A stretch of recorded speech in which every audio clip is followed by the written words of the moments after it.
дар суди ноҳияи восеъ вилояти Хатлон вобаста ба натиҷаи фаъолияти суди ноҳия дар давраи аввали соли 2019 нишасти матбуотӣ баргузор шуд. дар оғоз аз ҷониби раиси суди ноҳия доир ба натиҷаи фаъолияти суд ба намояндагони воситаҳои ахбори омма ахборот пешниҳод гардид.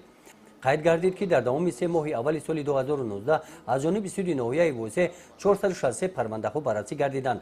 аз ин шумора парвандаҳои ҷиноятӣ 21 адад, 21 ададро парвандаҳои гражданӣ, 191 адад парвандаҳои оилавӣ, 195 ададро парвандаҳои ҳуқуқвайронкунии маъмурӣ, 5 адад дархостҳои мақомоти тафтиши пешакӣ ва 30 ададро дигар дархосту пешниҳодҳо ташкил медиҳад.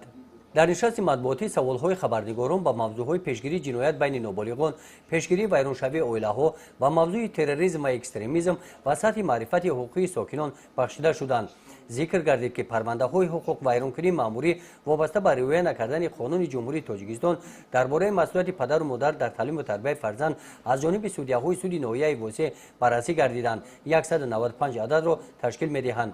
қайд карда шуд ки баъди дар амал татбиқ намудани барномаи таълиму тарбияи ҳуқуқии шаҳрвандони ҷумҳурии тоҷикистон барои солҳои 2009-2019 ки ба баланд бардоштани маърифати ҳуқуқии шаҳрвандон равона шудааст, 130 парвандаҳо дар мурофиаи сайёри судӣ баррасӣ гардиданд.